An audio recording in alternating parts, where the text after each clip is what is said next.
제가 외국에서 들어온 지가 약 10년이 됐습니다. 제가 공부한 게 리더십을 공부했는데요. 10년 전에 제가 공부하고 들어올 때에 리더십에 대한 이야기가 막 꽃을 피우려고 하는 그러한 때였습니다. 그러니까 제가 공부하러 가던 때만 해도 리더십에 대한 이야기는 교회 안에서는 별반 많이 나오지 않던 때입니다. 그런데 이제 공부를 마치고 들어올 때쯤 되니까 리더십에 대한 이야기가 교회 곳곳에서 들렸습니다. 물론 사회에서는 더 일찍 리더십에 대한 이야기들이 나왔고요. 붐이라고 할 만큼 리더십이라는 말을 많이 쓰고 지금도 많이 쓰고 있습니다. 리더십 하면은 지도자의 자리에 있는 지도의 그 지도자로서 어떻게 지도력을 발휘하는 것이 옳은 것인가 좋은 것인가를 이야기하는 것이 리더십이라 할 수가 있겠습니다. 그래서 오늘날에도 계속해서 지도자에 대한 이야기들은 적지 않게 있고 성경에서도 늘 지도자에 대한 이야기들을 많이 하고 있습니다. 그런데 오늘은 솔로몬이 본문의 말씀을 통해서 우리들에게 지도자가 아닌 그 지도자를 따르는 사람들, 추종자라고 보통 사회학에서 리더십에 반해서 추종자론 이렇게 이야기합니다. 영어로 하면 fellowship인데 이것에 대하여 솔로몬이 이야기를 하고 있습니다. 우리 모두는 어떤 경우에 권위를 갖습니다. 리더십의 자리에 있습니다.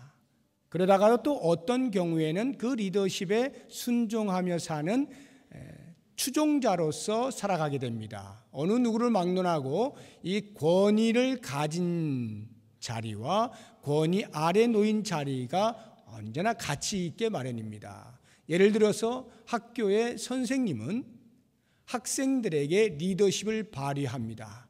그러나 교장 선생님의 권위 아래 있어서 교장 선생님의 권위에 따르는 사람입니다. 어느 누구를 막론하고 다 그러한 어느 곳에서는 리더십을, 어느 곳에서는 팔로우십을 발휘해야 되는 그러한 삶을 살게 되는 것입니다. 교회 안에도 역시 마찬가지고요. 제가 목사입니다만 목사로서 리더십을 발휘할 때가 있는가 하면 이런 경우에는 제가 추종자의 그 실력을 발휘를 해야 되는데 예를 들어서 제가 유학을 할 때 테니스를 많이 쳤거든요. 그런데 레슨을 받은 적이 있어요. 제가 레슨을 받았는데 그 레슨 선생님이 누구냐면 그 당시에 남아공에 선수로 있을 때에 50위권에 전 세계 랭킹 50위권에서 왔다 갔다 하던 그분이 은퇴하고 이제 가르치는데 참 감사하게도 그분 밑에서 이제 레슨을 받을 수가 있었습니다. 그분이 제가 다니는 교회 집사님입니다. 그럼 저는 목사고 그분은 집사잖아요. 그러면은 목사로서 제가 테니스를 배우는 게 아니고요. 그분이 저의 선생님이 되어서 저에게 테니스의 노하우를 전수해 주면 저는 따르는 자로서 충실하게 그 말씀을 따라서 배우게 되는 것입니다. 교회 안에서도 마찬가지입니다. 제가 목사로 봉직을 하고 있어서 여러분들이 저의 말에 순종하고 따르고 제가 리더십을 발휘를 합니다만 예를 들어서 찬양대에 사람이 필요해서 제가 만약 찬양대원으로 일시적으로 들어갔다라고 가정을 하면 그때부터 그 찬양대 안에서의 저는 추종자로서의 역할을 하게 되는 것입니다. 저의 리더는 지휘자가 되는 거예요. 그래서 내가 목사이기 때문에 지휘자 집사님 그렇게 하지 마시고 이렇게 하세요 라고 제가 그 자리에 앉아서 한다면 저는 바보 쪼다죠. 팔로우십을 알지 못하는 거예요. 언제나 나는 목사인 줄 알고 지시하는 자리에 있으려고 하는 것은 바보다 이 말이에요. 누구든지 여기에 계신 어느 분을 막론하고 어떤 경우에는 리더십을 발휘하는 자리, 권위를 가지고 리더십을 발휘하는 자리 또는 그 권위 아래에서 따르는 자로서의 삶을 살게 되어 있습니다. 그런 면에서 오늘 솔로몬이 리더십 부분이 아니고 이 추종자, 따르는 자가 과연 어떠한 태도를 가지고 권위 아래 순종하며 살아야 되느냐라고 하는 이 부분을 한 4가지 정도로 이야기하고 있는데, 함께 생각하면서 좋은 추종자의 삶에 대하여서 한번 묵상을 해보는 시간이 되었으면 좋겠습니다. 가장 먼저 좋은 추종자는 리더, 지도자의 말에 순종을 해야 합니다. 지도자의 말에 순종을 하는 사람이에요. 2절을 보십시오. 내가 권하노라 왕의 명령을 지키라. 여기 왕의 명령을 지킨다라고 하는 말이 순종한다라고 하는 말입니다. 리더십에 있어서의 가장 큰 문제 중에 하나, 많은 문제들이 있죠. 우리가 지도자라고 생각하고 있는 사람들에게서 발견하는 문제들 많이 꼽을 수 있겠습니다만, 그 가운데에 빼놓을 수 없는 것 하나가 권위주의라고 하는 것입니다. 권위주의에 사로잡혀서 리더십을 행사하는 그러한 지도자는 꼴불견이죠. 자기가 가지고 있는 권위를 최대한으로 다른 사람을 억압하는 일에 사용하는 것, 목과 어깨에 잔뜩 힘을 주고 군림하듯이 그렇게 리더십을 행사하는 지도자를 권위주의에 사로잡힌 지도자라, 이렇게 이야기를 하는데, 리더십에서 사회학에서도 마찬가지고 교회 공동체는 더 말할 것도 없고, 리더십에 있어서 권위주의는 빨리 사라져야 하는 요소 가운데 하나입니다. 리더십의 병폐가 이 권위주의다라고 하는 것입니다. 그렇다고 하면 따르는 자들, 추종자론에 있어서의 병폐는 그에 상반하여 무엇일까요? 권위를 무시하는 겁니다. 권위를 무시해요. 지도자가 권위주의에 억눌려 있으면 그것이 병인 것처럼, 따르는 사람이 지도자의 권위를 무시하고 반항하면 그것도 역시 병폐다, 이 말이에요. 그래서 좋은 추종자는 반드시 지도자의 말에 순종을 하게 되어 있는 것입니다. 가정이 됐든 학교가 됐든 교회가 됐든 이 사회가 됐든 권위에 순종하지 아니하는 추종자들이 있는 그 모임, 그 단체는 아주 허약합니다. 마치 이런 도미노 현상이 나타나는 것과도 같아요. 추종자가 지도자에게 순종하지 않습니다. 불복종을 하면요, 그것이 도미노 현상이 되어서 그 다음 어떤 단계가 오냐면 권위가 무너져요. 권위 자체가 무너져요. 권위가 무너지게 되면 그 사회의 질서가 깨집니다. 질서가 깨지게 되면 아노미 현상이 일어나요. 아노미 현상이라고 하는 것은 무법천지다, 이런 말이에요. 각자 자기 옳은 대로 그냥 산다는 것입니다. 사회의 질서가 완전히 붕괴되어진 거예요. 그렇게 되면 결론적으로 그 사회가 존폐 위기에 처하게 되는 겁니다. 그래서 심하게 되면 사회 전체가 통째로 사라져버리는 일도 발생하게 되는 것입니다. 이만큼 권위라고 하는 것은 사회를 유지하는 일에 필수 불가결한 요소가 되는 것입니다. 권위주의는 척결해야 되지만 권위 자체가 사라져선 그 공동체가 존재할 수가 없다는 것을 우리가 알아야 됩니다. 솔로몬은 왜 우리에게 추종자는 반드시 지도자에게 순종해야 된다라고 말을 하고 있는가 하면, 다시 2절을 보시기 바랍니다. 내가 권하노라 왕의 명령을 지키라. 이미 하나님을 가리켜 맹세하였음이니라. 여기 왕의 명령이라 해서 최고의 권위를 가진 사람을 이제 예로 들고 있는데, 솔로몬이 말하고 있는 이 왕이라고 하는 것은 이스라엘 백성들을 중심으로 볼 때에 그 왕은 하나님이 세우신 왕이죠. 신정 정치를 하고 있으니까요.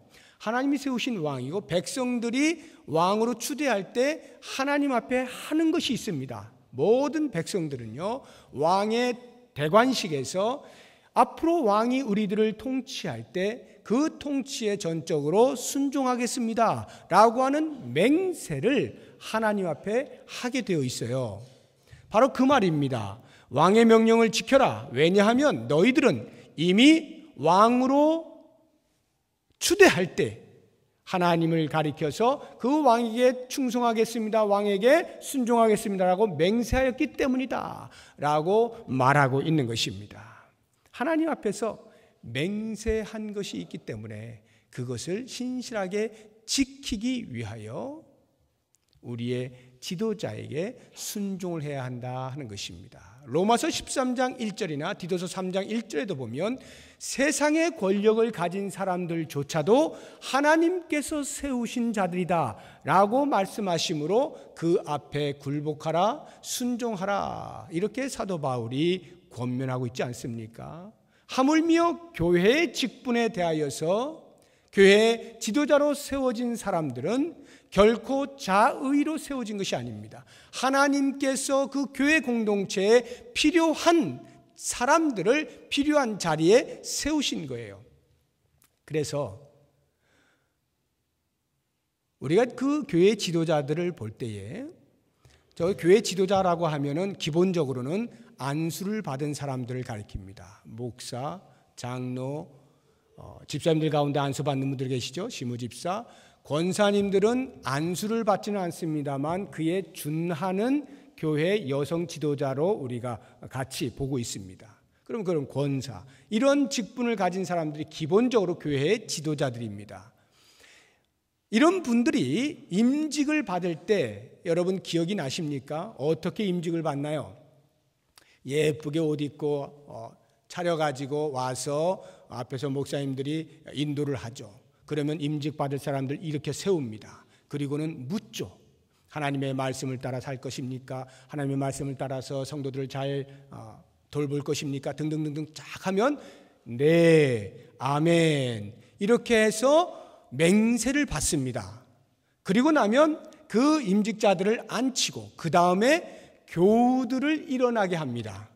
교우들을 일어나게 해서 또 하나님 앞에 맹세를 온 교가 함께 하는데 이렇게 합니다. 제가 헌법에 나와 있는 대로 그대로 읽어드릴게요.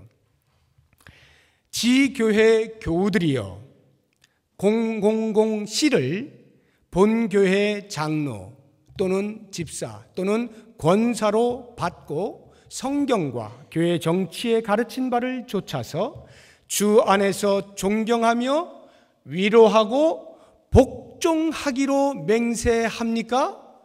이렇게 물어요. 그러면 온 성도들이 어떻게 해요? 아멘. 맹세를 하나님 앞에 하고 앉는 거예요. 그렇기 때문에 성도들은 교회의 지도자들에게 반드시 순종을 해야 되는 것입니다.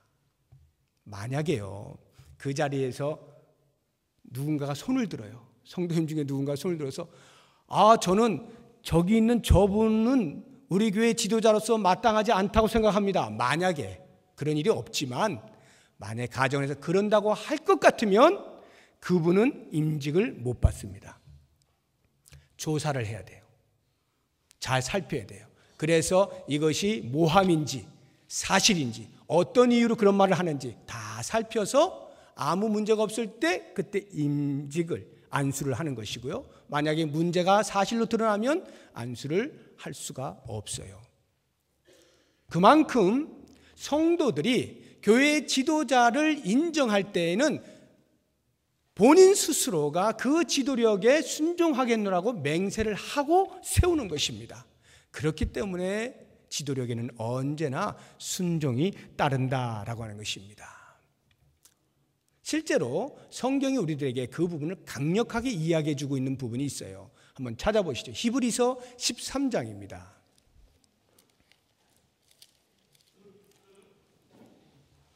신약성경 369쪽.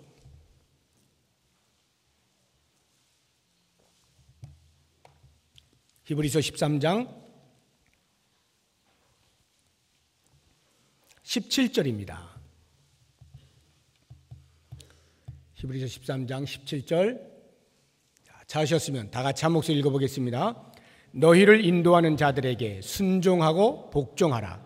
그들은 너희 영혼을 위하여 경성하기를 자신들이 청산할 자인 것 같이 하느니라. 그들로 하여금 즐거움으로 이것을 하게 하고 근심으로 하게 하지 말라. 그렇지 않으면 너희에게 유익이 없느니라. 추종자가 지도력을 발휘하는 사람들에게 어떠한 태도를 가져야 하는지를 이야기해주고 있는 거잖아요. 그들에게 순종하라, 복종하라. 그리고 그들이 리더십을 발휘할 때 즐거움으로 발휘할 수 있도록 해주어라. 만약 근심으로 하게 되면 너희들에게 아무 유익이 없을 것이다. 실제로 그렇지 않습니까? 여러분, 구역원들이 구역장을 생각할 때 우리 구역장님 최고예요.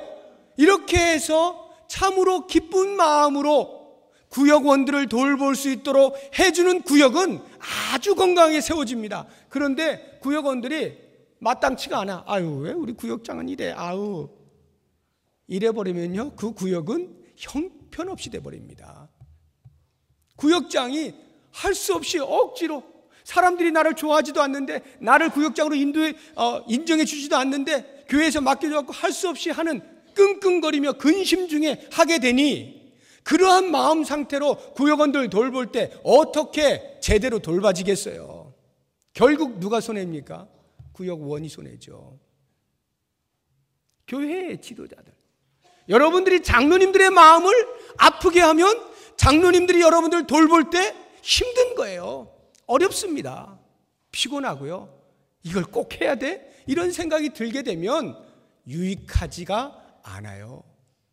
결국 좋은 추종자가 리더십에 순종하여서 기쁨으로 할 수 있도록 끊임없이 격려하고 세워주고 칭찬하고 인정할 때 그 유익이 전부 자기에게 돌아온다라고 하는 것을 꼭 기억하시고, 정말 좋은 추종자가 되고 싶습니까? 그러면 리더십에 순종하십시오.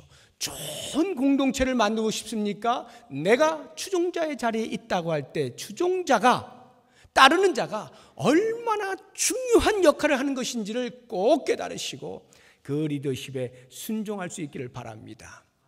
두 번째로, 솔로몬이 좋은 추종자의 태도에 대해서 지도자 앞에서 물러가기를 급하게 하지 말라, 이렇게 권면하고 있습니다. 3절 보십시오. 전도서 8장 3절 보시면 왕 앞에서 물러가기를 급하게 하지 말며, 이렇게 나와 있죠. 이게 무슨 말일까요? 왕 앞에서 물러나는데 급하게 물러가지 말라는 거예요. 천천히 물러가라, 이런 말이겠는데, 이 말이 담고 있는 의미를 제가 두 가지를 얘기를 하면, 그 하나는 지도자 앞에서 무례하게 굴지 말라, 이런 말이에요. 예의 없이 무례히 행하지 말라라고 하는 것입니다.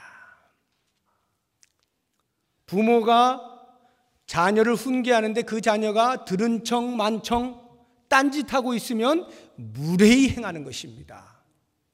사장님이 자기 회사를 일으키기 위해서 간부회의를 소집했습니다. 열심히 우리 회사가 이렇게 돼야 되고 저렇게 돼야 되고, 여러분들은 그래서 이렇게 해야 되고 저렇게 해야 되고 하는데, 간부들이 전부 다 들고 일어나가지고 에이 하고 그냥 나가버려요. 회의실을 급히 나가버리는 겁니다.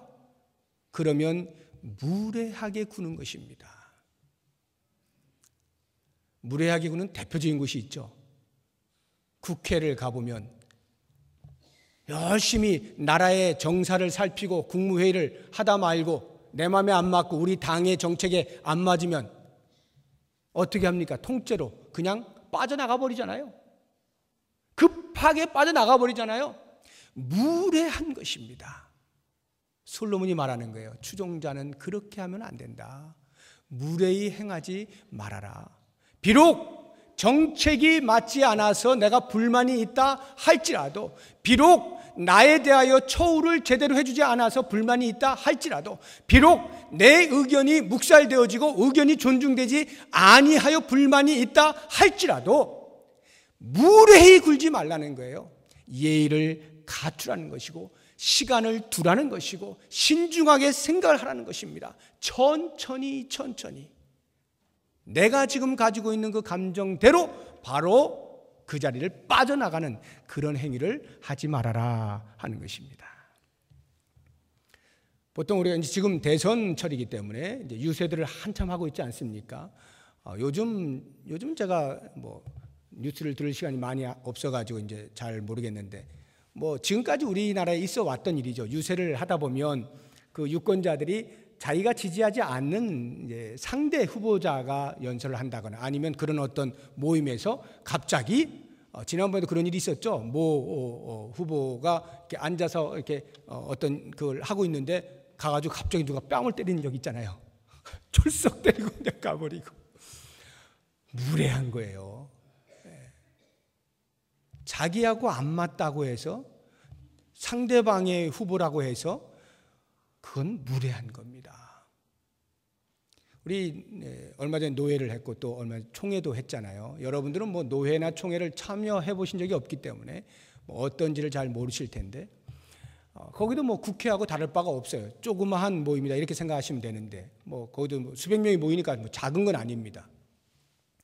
노회장이 회의를 진행을 합니다. 그런데 대부분은 다 잘 하시지만 가끔 어떤 노회장님은 경험이 많지 않아 가지고 이 회의를 잘 진행을 못 해 가지고 이렇게 우물쭈물 할 때가 있어요. 그러면은 거기에 모이신 분들이 다 목사님, 장로님들인데 그분들 가운데 참지를 못 해 가지고 답답하니까 참지 못해 손을 번쩍 들고 의장! 뭘 그렇게 해? 배우고 와! 이러는 사람도 있어요. 어딜 거기 함부로 쓰냐 이거예요. 제대로 좀 똑바로 하고 쓰라 이거죠. 틀린 말은 아니겠습니다. 많은 무례한 거예요. 지금 그 지도력을 발휘하고 있는 추종자 아닙니까? 따르는 자의 자리에 있잖아요. 무례하면 안 되는 거예요. 예의를 갖추어야 돼요. 그 말을 하더라도 예의를 갖추어서 해야 되는 것이지, 어린아이 나무라듯이 그렇게 하는 것은 좋지가 않다 이 말입니다. 자, 왕 앞에서 물러가기를 급하게 하지 말라라고 하는 것이 이렇게 무례하지 말라는 말과 또 다른 하나는 뭐냐 하면, 내가 가지고 있는 직분 또는 직무를 유기하지 말아라, 또는 그 직무를 포기하지 말아라 이런 말입니다. 직무유기, 나태한 겁니다. 게으른 거예요. 또는 내가 지금 내 상황이 어떠한가에 따라서 받은 직분에 대하여 쉽게 놓는 것입니다.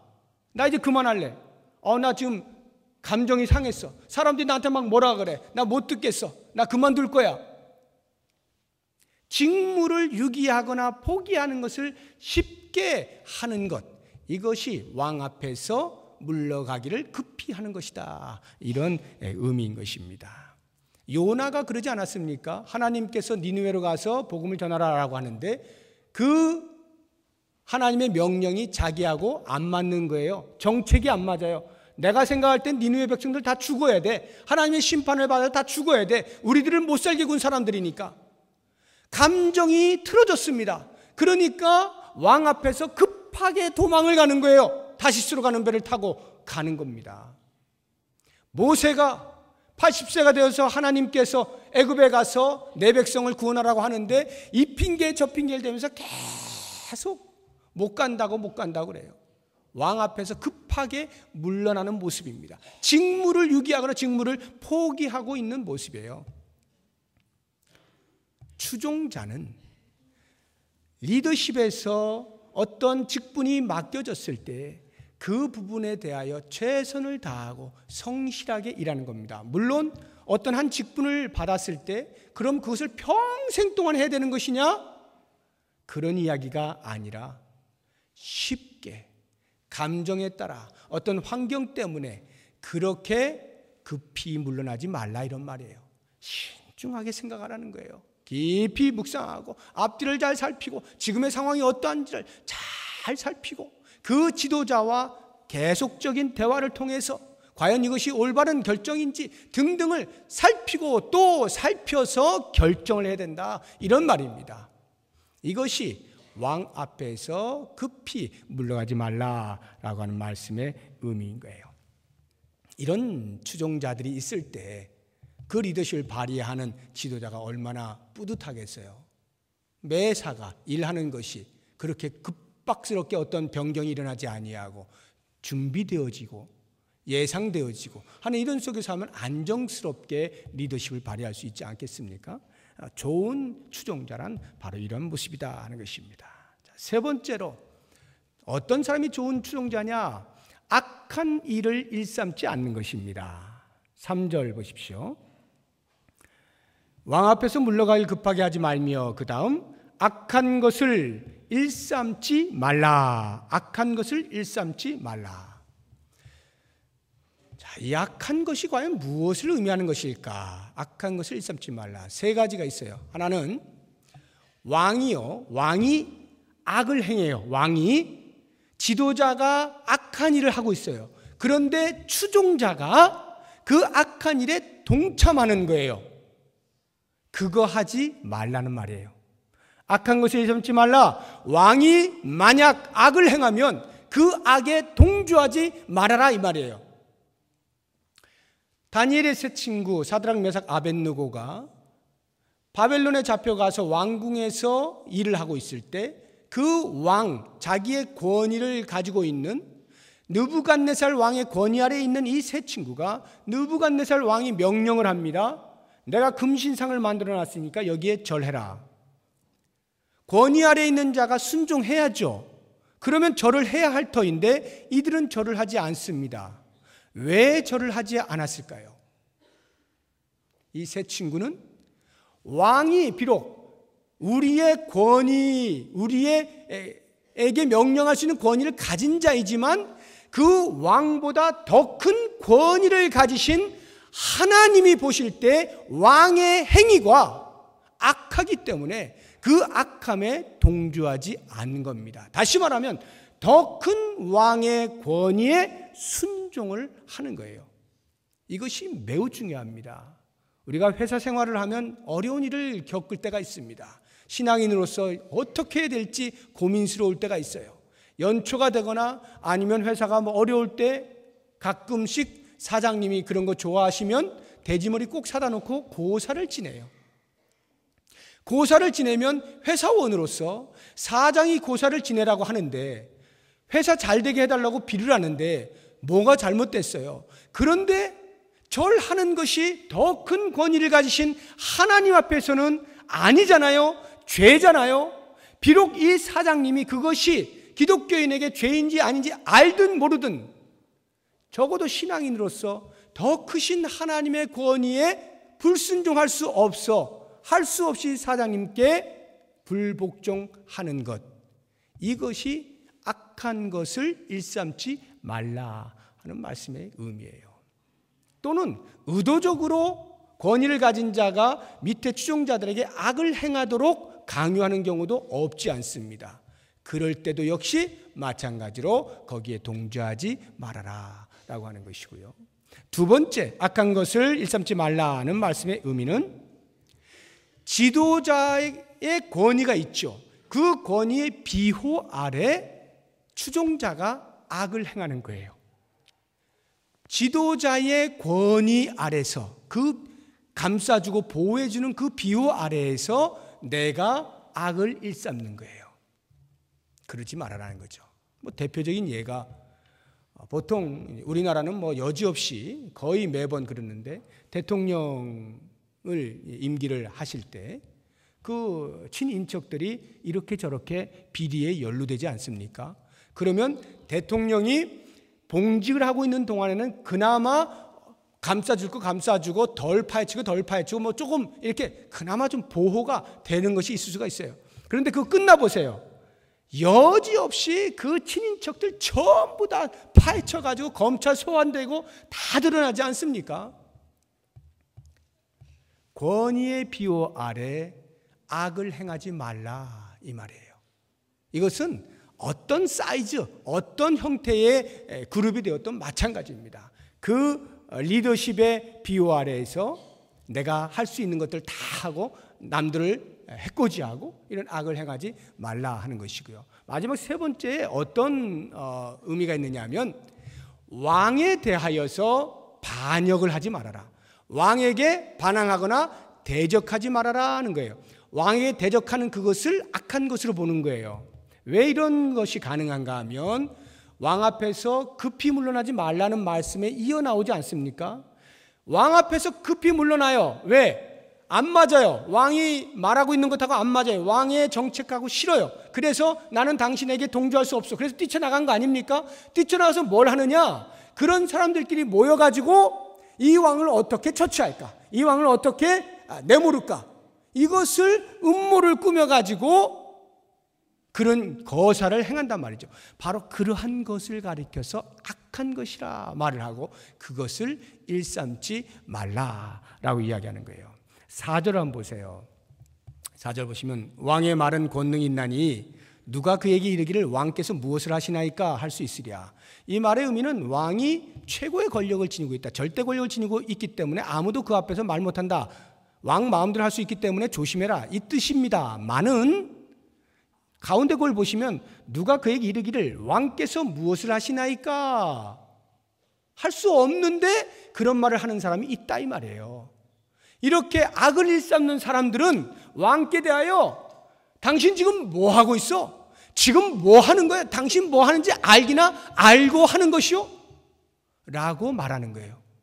당장 물러나세요 라고 말하는 것입니다. 왕 자격이 없습니다. 당신은 우리들을 치리할 권세가 없습니다. 그런 자격이 없어요. 뭐 하는 거예요 지금 당신? 이러면서 그 지도력에 반항을 하고 대적을 하는 것, 이것을 가리켜서 악한 것이라 말을 하고 있는 것입니다.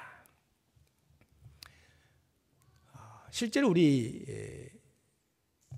신앙이 말이죠, 신학이라고 하는 학문 위에서 신앙이 이제 꽃을 피우는 것인데요, 이 신학 가운데에 여러분이 들어보셨을 법한 해방신학이라는 것이 있어요.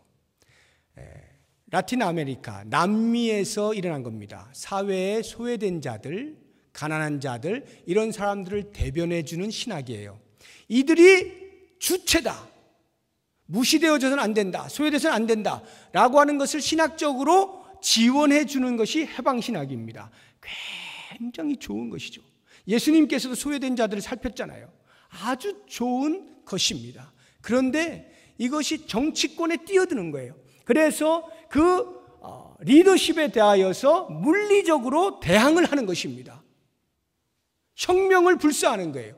이런 일에 신학이 뒷받침을 해주고 있는 이것이 해방신학인데, 이 해방신학의 영향을 받아 우리나라에서도 몇십 년 전에 민중신학이라고 하는 것이 70년대, 80년대 막 일어났어요.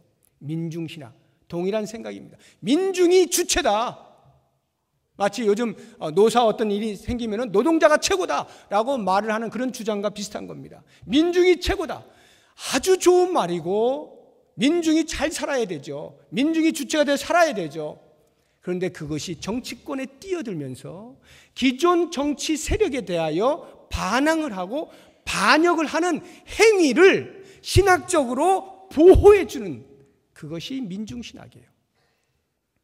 이런 것들은 지금 이 솔로몬의 말에 의하면은 전혀 추종자로서의 모습이 아닌 것입니다.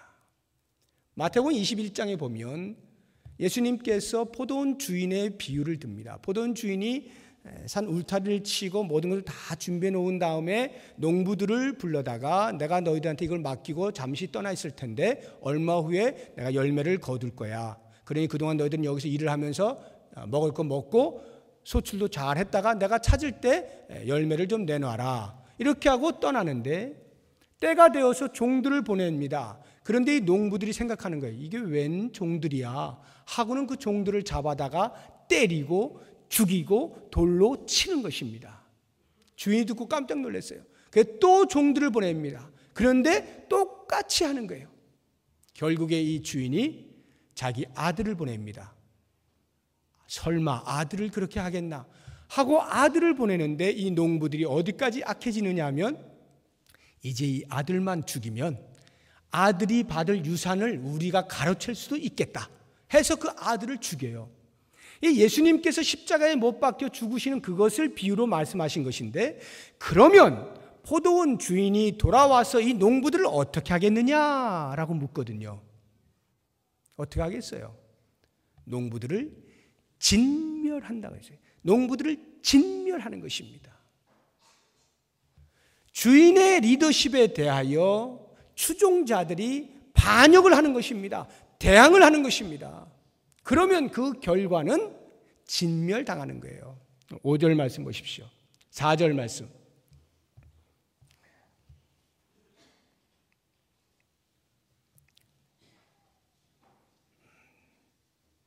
6절입니다. 6절. 무슨 일에든지 때와 판단이 있으므로 사람에게 임하는 화가 심함이니라. 사람에게 임하는 화가 있어요. 이 화가 왜 일어나는지 이제 잠시 후에 말씀을 드리겠는데, 주인의 의도대로 하지 아니할 때, 그래서 그 주인에게 반항할 때 이러한 화가 임한다 이 말이에요. 그렇기 때문에 추종자는 반드시 리더십에 절대적으로 순종하면서 그 리더십이 원하는 모습으로 악을 일삼으면 안 되는 것이다 라고 하는 것입니다. 이제 마지막 네 번째, 추종자가 어떻게 해야 좋은 태도를 갖는 것이냐. 5절 보시기 바랍니다. 명령을 지키는 자는 불행을 알지 못하리라. 지혜자의 마음은 때와 판단을 분별하나니. 여기 지혜자의 마음이 때와 판단을 분별한다라고 했는데, 좋은 추종자는 때와 판단을 분별하는 사람입니다. 때는 잘 알겠죠? 시기를 말하는 겁니다. 여기 판단이라고 하는 것은 방법을 말하는 거예요. 어떤 일이 하달되었을 때 일을 어떻게 하는 게 가장 좋으냐라고 하는 방법 또는 절차를 의미하는 것입니다. 이게 무엇을 의미하느냐 하면, 리더십에서 어떤 명령이 하달이 되었어요. 그러면 그것에 대하여서 내가 내 나름대로 충성을 다하면 된다라고 생각하면 안 된다는 것입니다. 내가 아무리 사심 없이 충성을 다하였다 할지라도 때와 방법 또는 절차가 올바르지 아니하면 주인하고는 상관없는 일을 하게 되는 것입니다. 주인은 이러이러한 목적을 가지고 의뢰를 하였는데, 추종자가, 따르는 자가 그 의도를 파악하지 못한 채 자기 나름대로의 열심을 가지고 일을 했을 경우에, 그래도 주인님 제가 이렇게 사심 없이 열심히 했잖아요 라고 하는 그 충성심으로 주인에게 칭찬을 받을 수는 없는 것입니다. 그 대표적인 예가 마태복음 25장에 나오는 달란트 비유인 거예요. 5달란트, 2달란트 받은 자들이 열심히 장사하여 5달란트, 2달란트를 남겨서 주인에게 칭찬을 받죠. 착하고 충성된 종아. 1달란트 받은 사람이 땅에다 묻어두어서 다시 그걸 꺼내 드리니까 악하고 게으른 종아, 이렇게 얘기하거든요. 여러분은 왜 1달란트 받은 사람이 이렇게 책망을 받았다고 생각합니까? 아우, 게을러가지고 일은 안 하고 돈 벌 생각 안 하고 그냥 땅에 묻어뒀다가 덜렁 갖다 주다니, 아이고 게으른 놈. 그래서 주인이 뭐라고 했을까요? 물론 그것도 없지는 않을 것입니다. 그러나 더 중요한 게 있어요. 그건 주인이 1달란트를 맡길 때 무엇을 하라고 맡겼는지에 대한 일의 내용을 모르는 거예요. 무엇 때문에 나에게 1달란트를 맡겼을까를 알지 못하는 거예요. 분별을 못해요. 그래서 때와 방법이 틀려버렸어요. 주인은 그걸 땅에 묻어뒀다가 내가 돌아올 때 다시 그거 고스란히 좀 갖고 와, 이걸 요구했던 게 아닙니다. 너 나름대로 열심히 해봐라, 장사해봐라, 그래서 한번 남겨봐, 나는 네가 열심히 해서 그렇게 열매를 맺는 것을 내가 보고 싶어. 이게 주인의 마음이었어요. 그런데 1달란트 받은 사람은 그걸 알지 못하였던 것입니다. 주인의 마음이 뭔지를 몰랐어요. 그래서 나름대로 자기 딴에는 최선을 다한 거예요. 혹시라도 주인한테 내가 일을 하다가 다 까먹어가지고 한 푼도 못 남기면 얼마나 창피해요, 얼마나 미안해요. 그러니까 주인에게 내가 할 수 있는 최선의 충성을 다하는 것은 땅에 묻어두는 거예요. 아무리 못해도 내가 원금은 돌려드려야지. 얼마나 충성된 마음이에요. 얼마나 주인에게 정말 마음을 다해서 생각해서 한 게 그거라고요. 어찌 보면 그 충성심에는 한 달란트 받은 사람도 칭찬을 받아야 할지 모르겠습니다. 그런데 그는 주인의 마음을 헤아리지 못한 거예요. 방법이 틀려버렸어요. 그래서 주인에게 악하고 게으른 종이라 책망을 받을 수밖에 없게 된 겁니다. 우리가 회사에서 사장님이 회사원들에게 쭉 지시를 하면 그 지시하는 내용이 무엇인지를 만약 잘 모른 채 어떤 회사원이 자기 나름대로 목숨을 걸고 회사를 위하여 충성을 다 바쳤다라고 할 때에 사장님한테 칭찬 받을까요? 아닙니다. 사장님이 원하는 것을 할 때 칭찬을 받는 거예요. 리더십을 발휘하는 사람의 마음에 합할 때 거기에 칭찬이 있는 것입니다. 그것이 잘하는 것이지 그것과 관계없이 자기가 아무리 노력했다 할지라도 그것으로 변명이 될 수가 없는 것입니다. 교회 안에서도 마찬가지죠. 하나님께서 우리들에게 직분을 맡기셨을 때 적어도 맡기신 그 이유가 있고 목적이 있어요. 그 목적이 무엇인가에 대하여 하나님께 엎드려 기도하면서 하나님의 마음을 읽어 하나님께서 기뻐하실 그러한 열매를 내놓아야 되지, 내 열심을 다하여서 내 이 열심 앞에 누가 감히 나에게 돌을 던지겠느냐, 아무리 한다 한들 하나님의 마음에 합한 열매가 아니라면 그것은 하나님 내가 언제 너를 알았더냐 이렇게 말씀하실 수밖에 없는 거예요. 그래서 우리는 살펴야 됩니다. 분별하는 능력이 있어야 돼요. 하나님의 마음을 어떻게 해서든지 헤아리려고 애를 써야 돼요. 그렇게 하면서 왕 대신 하나님을 향하여 최선의 노력을 다할 때 거기에 하나님께서 크게 웃으시는 일이 있게 되는 것이죠. 그러므로 사랑하는 여러분, 오늘 솔로몬이 우리들에게 지혜로 주시는 추종자의 삶이 어떠해야 하는가라고 하는 이 부분에 대해서 혹시라도 여러분들이 귀를 막으시면 안 됩니다. 나는 언제나 리더십을 발휘하는 사람이야. 절대 그렇지 않아요. 어느 자리에는 반드시 추종자의 역할을 해줘야 되는데 우리들은 이 추종자에 대한 역할에 대한 말씀에 대해서 잘 듣지를 못했어요. 그래서 추종자가 어떻게 하는 것에 대한 훈련이 안 돼 있어요. 그냥 감정대로 하기 마련이에요. 그냥 생각대로 말을 해요. 그러니까 그 공동체가 질서가 무너지면서 건강하지 못한 모습으로 나타나는 겁니다. 우리 가정이, 우리 교회가 또는 우리 사회가 건강해지려면 바로 이와 같은 권위의 질서가 분명히 서 있고 리더십과 이 따르는 팔로우십의 이 균형과 조화가 잘 될 때에 건강해진다는 것을 기억하시고 언제 어느 때든지 내가 추종자 자리에 있다라고 생각되어진 그 자리에서는 오늘 말씀을 기억하시면서 훌륭한 추종자의 역할을 감당하셔서 아름다운 건강한 공동체 세워가는 일에 쓰임받는 우리 모두가 되기를 주의 이름으로 축복합니다. 기도하겠습니다. 하나님 아버지,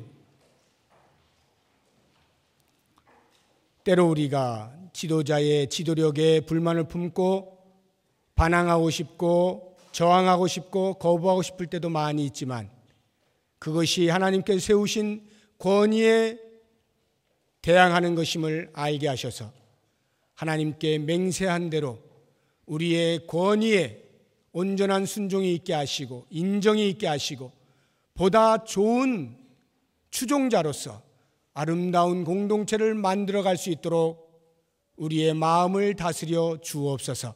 이 사회의 구성원으로서 건강한 나라를 위하여 한 백성의 역할이 무엇인지를 알아 비난과 질시의 소리만이 아니라 우리의 역할들을 바르게 함으로 좋은 나라 만들어갈 수 있도록 축복하시고 특별히 우리 교회가 하나님의 부여된 권위 앞에 모두가 순종함으로 다 함께 하나님의 마음을 시원하게 해드릴 수 있는 아름다운 공동체 되게 하여 주시옵소서. 예수님의 이름으로 기도드립니다. 아멘.